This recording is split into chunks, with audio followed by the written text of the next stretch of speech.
Youngsters feel అవుతారు, teenage boys అలా feel అయిపోయి ఇద్దరం. ఆహా ఓ యా ఇదే అల్లరి ఇదే రకంగా ఉంటుండేది. అందుకని ఆ సినిమాలో అప్పటిదాకా ఏముండదండి, చిరాగా ఉంటాడు. టేక్ అనగానే ఆ హుషారు ఎక్కడి నుంచి వస్తావు ఏ అంటే ఇలా అసలు అంతా ఇదే కాదు. అండ్ నా సాంగ్స్కి అతను డ్యాన్స్ చేయటం, అతని సాంగ్ నేను రిపీట్ చేయటం, ఇలాంటి కాన్సెప్ట్ పెట్టి ఇద్దరి మధ్య బ్యాలెన్స్ చేసి ఎవ్వరికి ఏ అసంతృప్తి లేకుండా చేసి well knitted film with two super stars, two big stars అన్న కలిసి తన తెలివితేటని ప్రదర్శించుకున్నాడు అనిల్. రియల్గానే ఇతని డైరెక్షను, ఇతను కన్సీవ్ చేసినటువంటి ఆ సాంగ్, ఆ సీన్స్, ఇవన్నీ కూడాను అది వెంకీ ఇంట్రో కానీ అది అన్నీ చూస్తుంటే ఎంత ప్లాన్ చేశాడు, ఎంత బాగా ఆలోచించాడు అంటే అంత ఇంత కాదు. అండ్ అందుకని ఎంత పెద్ద యాక్టర్లతోనే సరే, ఎంత పెద్ద సినిమా సరే హ్యాండిల్ చేసేంత కెపాసిటీ, క్యాపబిలిటీస్ ఉన్నటువంటి ఫ్యూచర్, మన Telugu industry future Anil Ravipudi. And Anil Ravipudi నాతో సినిమా మళ్ళీ చేస్తావా లేదా అది నీ ఇష్టం. అది అందుకనే కారు వచ్చేసింది ఇంకెందుకులే అనుకోవచ్చు, నువ్వు పని అయిపోయిందని. లేకపోతే చెప్పు హెలికాప్టర్ ఇస్తావు, చెప్పు మళ్ళీ చేస్తానంటావు. కాబట్టి అది కాదు. కానీ నిజంగానే నాకైతే ఇమ్మీడియట్గా మరొక సక్సెస్, ఇంకో షూటింగ్ కావాలి, మరొక సినిమా కావాలి కాదు, కానీ ఈ సినిమా చేస్తున్నప్పుడు ఎక్స్పీరియన్స్ ఉంది, అది మాత్రం నిజంగా మళ్ళీ ఎంజాయ్ చేయాలని నేను కోరుకుంటున్నాను, వెంకీ లాంటి మనిషి కోరుకుంటున్నాడు. బట్ ఎవరికి వస్తుందో ఛాన్స్, ఎలా వస్తుందో తెలియదు. ఇద్దరికి కలిపి వచ్చి ఫుల్ ఫెడ్జెడ్ సినిమాలు ఉంటే మాత్రం ఇద్దరిని చాలా చక్కగా బ్యాలెన్స్ చేయగలడు అన్న భరోసా, నమ్మకం ఇప్పుడు ఇండస్ట్రీకి, మాకు అందరికి ఇచ్చేసాడు. కాబట్టి definitely it has to happen when he only knows, nobody knows. And ఇక సుష్మిత ముందు సాహు గురించి చెప్పాలి. వెరీ కంపోజ్డ్ పర్సన్, నవ్వే గగనం అన్నట్లుగా అసలు నవ్వటం కూడా ఉండదు. ఏ మనిషి సీరియస్ మనిషి ఏమో అనుకుంటాను. హాయ్ గుడ్ మార్నింగ్ సాహు అంటే సార్ అంతే, హలో అంతే తప్ప మళ్ళీ రోజంతా ఏదో ఉంటుంది, మరీ ఏదో ఇంట్రెస్టింగ్ ఉంటుంది. అలాంటిది ఈ సినిమా ఫస్ట్ టైం రషెస్ చూసిన తర్వాత వచ్చి మాట్లాడాడు, తెగ మాట్లాడి కొట్టేస్తామండి, ఇంకా నేను సినిమా మిగతా సినిమా చూడాల్సిన అవసరం లేదు, చాలా బాగుంది, థియేటర్లో చూసుకోవటమే అదిరిపోయింది అని అంటే అతను ఆ మాత్రం ఎక్స్ప్రెషన్ ఇవ్వటం అనేది చాలా పెద్ద విషయం అండి. అన్నాడంటే కనుక సినిమా అంత గ్రేట్ హిట్ అయిపోతుంది అని అన్నాడు. ఆ రోజే ఈ విజయం గురించి ముందుగా హింట్ ఇచ్చిన వ్యక్తి సాహు గారపాటి. అండ్ తన కంపోజ్డ్ నేచర్ కానివ్వండి, తను చిన్న వయసులోనే తీసిన సినిమాలు తక్కువైనా సరే వాటిని సమర్థవంతంగా వాటిని తెరపైన, సెట్స్ పైన నడిపించిన విధానం కానివ్వండి, అటు ఎగ్జిబిట్ చేసిన విధానం కానివ్వండి, అది చాలా చాలా బాగుంది. అండ్ ఆర్టిస్టులు అందరినీ కూడా చాలా బాగా చూసుకున్నాడు. ముఖ్యంగా వాళ్ళ వైఫ్ అర్చన కూడా ఒక ఫ్యామిలీలాగా కలిసిపోయింది అనమాట. And thank you so much. మళ్ళీ మళ్ళీ మళ్ళీ ఇంకోసారి కూడా చెప్పే అవకాశం ఇంకో స్టేజ్ మీద ఇస్తారు అనుకుంటున్నాను మీరంతా. Thank you so much. ఇక సుష్మిత విషయం నేను చెప్పాల్సి వస్తే, తను ఈ ఇండస్ట్రీలో తను రావాలి అని నిర్ణయించుకున్న తర్వాత ఫస్ట్ చెప్పింది రామ్ చరణ్కి, రా అని అక్క, నువ్వు డెఫినెట్లీ దిస్ గ్రేట్ ఇండస్ట్రీ, మనం ఇక్కడ అందరినీ మనం కనుక ఇది ఇక్కడ మనకి ఏం కావాలి, ఏ బ్రాంచ్లో మనం వెళ్ళాలి అని అంటే నాకు అదేమి లేదు. సినిమా ఇండస్ట్రీ నేను రాణించగలను అనేది నాకు ఐడియా లేదు. ఫస్ట్ ఆఫ్ ఆల్ ఏదో ఎంటర్ అవ్వాలి అంటే ఓ పని నా కాస్ట్యూమ్స్ అవి చూసుకోండి. రంగస్థలంలో తన కాస్ట్యూమ్స్ గురించి, రంగస్థలంలో కాస్ట్యూమ్స్ ఏమున్నాయి పాప, ఏముంటాయి అంటే ఏదోనా సరే లుంగి కానీ అది కానీ ఆ గెటప్ కోసం అని చెప్పి తను సుకుమార్ వాళ్ళందరి దీంట్లో డిజైన్ చేసుకుంటే చాలా రస్టిక్గా ఉండాలి, చాలా ఇదా ఉండాలి అంటారు. వాళ్ళు చెప్పిన మాట ఏంటంటే, ఒక చిరంజీవి గారు అమ్మాయి రామ్ చరణ్ సిస్టర్ అన్న ఫీలింగ్ లేకుండా గబుక్కుని ఏదో ఒక లుంగి కావాలంటే రాజమండ్రి ఆ ప్రాంతంలో కారు వేసుకుని తనే బయలుదేరి షాప్ తిరిగి డైరెక్టర్ కోరుకున్నటువంటి ఆ క్లాత్ కోసం తను తిరిగి చెమట కక్కుకుంటూ వచ్చి చేసింది అని చెప్పినప్పుడు నేను చాలా అంత కష్టపెడతా ఎవరు ఉంటారు కదా మా అసిస్టెంట్ అంటే నాకేం తెలియదు, మళ్ళీ వాడిని పంపిస్తే ఏం చేస్తారో ఏమో తెలియదు, నేనే వెళ్ళానంటూ అంటే కష్టానికి నెరవక నాన్న నుంచి కానీ తర్వాత తమ్ముడి నుంచి కానీ ఈ ఇండస్ట్రీలో రాణించాలంటే కష్టం ఒక్కటే పరమావధి, కష్టం ఒక్కటే నిజమైనటువంటి ఆయుధం, ఆ ఊతం అని తెలుసుకున్న మనిషిగా నాకు చాలా ఆనందం వచ్చింది. తను ఏవైనా ఇండస్ట్రీలో చేయగలదు, సాధించగలదు నమ్మకం. ఫస్ట్ టైం ఆ రాజమండ్రి వీధుల్లో తను ఎవరో మర్చిపోయి ఒక కాస్ట్యూమర్ లాగా పరిగెత్తిందంటే that is the best thing. నేను దాన్ని మనస్ఫూర్తిగా హర్షిస్తున్నాను, వెల్కమ్ చేస్తున్నాను. ఆ తర్వాత నేను సినిమాలు చదివి ప్రొడ్యూసర్గా చేయాలనుకుంటున్నాను. నాకు ఇంట్రెస్ట్ కలుగుతుంది, ఇక్కడే సెటిల్ అవ్వాలనుకుంటే ఇది వండర్ఫుల్ ఇండస్ట్రీ అమ్మా. ఇక నువ్వు రాణించాలి అంటే కనుక ఖచ్చితంగా నీకు అవకాశం ఉంటుంది. ఇది ఒక దీనిలాగా ఎంతమంది వచ్చినా సరే అంతమందికి ప్లేస్ ఉంటుంది. అది ఎవరు రాణిస్తారు ఎవరు రాణించరు అనేది మన వ్యక్తిగత కష్టాన్ని బట్టి మన యొక్క గోల్స్ని బట్టి ఉంటాయి ఇక్కడ. కాబట్టి ఇంకొక విషయం, ఇండస్ట్రీ, ఈ పరిశ్రమ, సినీ పరిశ్రమ అనేది అద్దం లాంటిది.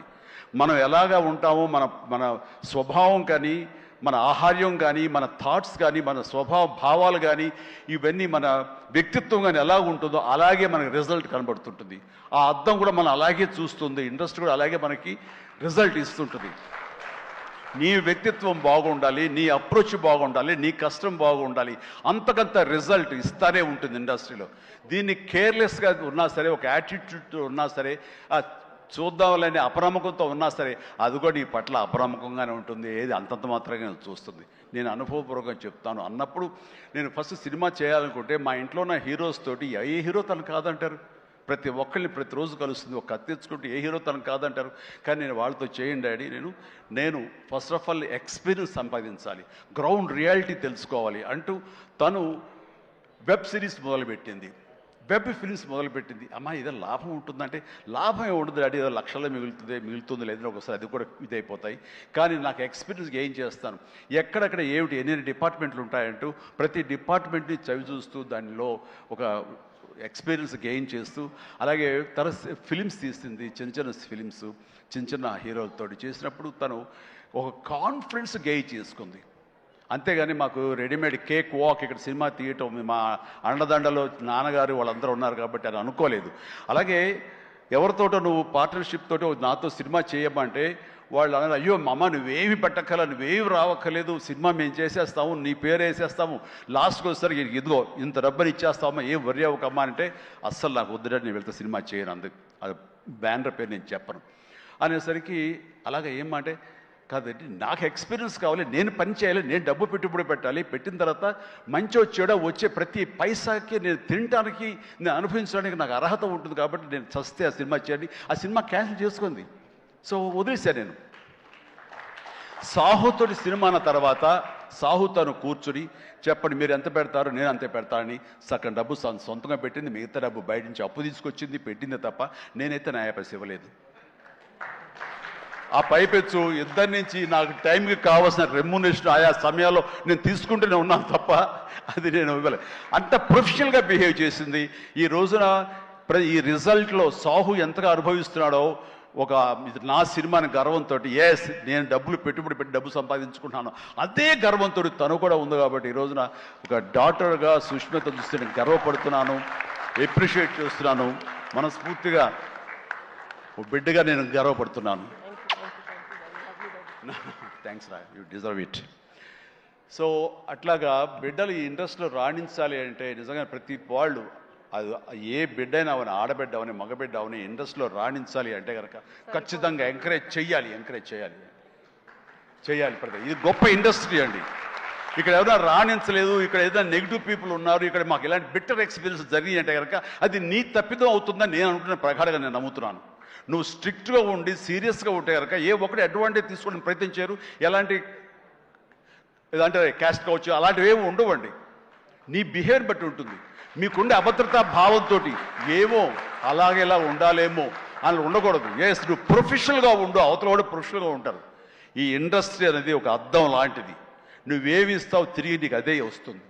కాబట్టి ప్రతి ఒక్కరికి ధైర్యంగా పరిశ్రమకు రావాలి అనుకుంటే కనుక కృత నిశ్చయంతో, దృఢ సంకల్పంతో, హార్డ్ వర్క్ని ఆసరాగా తీసుకుని రండి. ఇది గొప్ప ఇండస్ట్రీ. మీరు అందరూ రాణిస్తారు, చేస్తారు. అది ఆడబిడ్డలు కానివ్వండి, మగవాళ్ళు కానివ్వండి, ఎవరైనా సరే. సో అది నేను వెల్కమ్ చేస్తున్నాను. దానికి ప్రత్యక్ష సాక్ష్యం సుష్మిత, అలాగే దత్తు గారి పిల్లలు స్వప్న, దత్, ఇలాంటి వాళ్ళందరూ కూడా ఎంతోమంది, ఇది ప్రధానంగా ఇంత డిస్ట్రిబ్యూటర్స్ తరపునట్టు మాట్లాడిన సుప్రియ, వీళ్ళందరూ కూడా ఆ స్థాయి వాళ్ళు. అండ్ తర్వాత ఇక లాస్ట్ టైం నేను టెక్నీషియన్స్ గురించి పెద్దగా ఫోకస్ చేసి ప్రస్తావించాను, ఎందుకంటే లాస్ట్లో నాకు మైక్ ఇస్తారు, అది ఒక్కోసారి నాకు శాపం అవుతుంది, అందరి గురించి విస్తృతంగా మాట్లాడలేను. బట్ దీనికి సంబంధించి భాను, కోరియోగ్రాఫర్ భాను, అలాగే విజయ్, మన మీసాల పిల్ల తీసిన విజయ్ కానీ, అలాగే ఈ హుక్ స్టెప్ వేసి ఇప్పుడు సెన్సేషనల్గా అదరగొట్టినటువంటి ఆడ సందీప్ అండ్ సందీప్ వైఫ్ జ్యోతి, వీళ్ళందరూ ఇది ఒక గొప్ప అవకాశం మాకు, మమ్మల్ని మేము ఎగ్జిబిట్ చేసుకోవడానికి, మమ్మల్ని మేము చూపించుకోవడానికి ఇది గొప్ప వేదిక. ఒకప్పుడు ప్రభుదేవ, తర్వాత లారెన్స్ ఇలాంటి వాళ్ళు ఎంతోమంది నన్ను ఆధారం చేసుకుని నన్ను నా మీద కంపోజ్ చేసి వచ్చారు. అండ్ అలాంటి భవిష్యత్తు మీ అందరికీ ఉంటుందని ఇప్పటికే అనుభవిస్తూ ఉంటుంటారు మీరు. ఆ జోష్ ప్లీజ్ అలాగే అనుభవించండి, మంచి ఫ్యూచర్ ఏర్పరచుకోండి. మీకు ఆల్ ది వెరీ బెస్ట్. కూర్చోండి. తర్వాత ఈ సినిమాకి లిరిక్స్ అందించేటువంటి కాసర్ల గారు, అలాగే రామ్ జోగశాస్త్రి గారు, అనంత్ శ్రీరామ్ గారు, ఆదిపట్ల గారు, భాస్కర్ పట్ల గారు, వీళ్ళందరూ చాలా చక్కటి లిరిక్స్ ఇచ్చి అన్నీ బాగా చేశారు. అయితే వీళ్ళకి వెనకాల వెన్నెముక నిలబడి ఇవి నా ట్యూన్స్ ఇప్పుడు రాసుకోండి అని భరోసాగా ఇచ్చిన బీమ్స్, ఎక్సలెంట్ బీమ్స్. ఎందుకో తెలియదు, ఈవేళ ఉదయం నుంచి మీరు మధ్యాహ్నం చేస్తారు ఫంక్షన్ బీన్స్ కొంచెం డల్గా ఉన్నారు, ఏంటి కారణం నాకు తెలియదు. ఏమైనా అప్సెట్ చేశాడా? నెక్స్ట్ పిక్చర్ తీసేద్దాం చెప్పండి మిమ్మల్ని. మీరు ఎంత అంటే అంత ఎక్సలెంట్ భీమ్స్. అండ్ సినిమా ఆద్యంతం ఇది చాలా బాగా ఇచ్చావు. నేను ఇదివరకు సాంగ్ వినగానే చెప్పాను, ఇదివరకు విజయవాహిని వాళ్ళ సాంగ్స్ కానీ, మిస్ అమ్మ ఇలాంటి సాంగ్స్ కొన్ని వింటుండగా లిరిక్స్ ఫస్ట్ వినపడేవి, ఆ తర్వాత వెనకాల మ్యూజిక్ వినిపించేది, మ్యూజిక్ డామినేట్ చేసేది కాదు. అండ్ అలాంటి ట్రెండు, అలాంటి ఒరవడి నడుస్తున్న ఈ సందర్భంలో మీరు చక్కటి మ్యూజిక్, ఒక పడవ ప్రయాణం లాంటి మ్యూజిక్ ఇచ్చారు. అందుకనే ఈ రోజున ప్రతి ఒక్క ఫ్యామిలీ కూడాను ఆ మీసాల పిల్లకి వాళ్ళు కనెక్ట్ అయిపోయారు, వాళ్ళు అది ఆస్వాదిస్తారు, అలాగే డాన్సెస్ మనకు చూపిస్తారు. మిగతా సాంగ్ కానీ, అలాగే సంక్రాంతి సాంగ్ నా మీద వెంకీ గారి మీద ఆ సాంగ్ కానివ్వండి, ఏదిగా చెప్పండి ప్రతిది. అలాగే ర్యాప్ సాంగ్ మీరు అంత బాగా ఇస్తాను ఎవరు ఊహించలేదు, నేనే ఊహించలేదు అది. ఆ సాంగ్లో అంత బాగా దాన్ని కంపోజ్ చేసిన కుర్రవాడు వీళ్ళందరూ అన్ని చాలా బాగున్నాయి.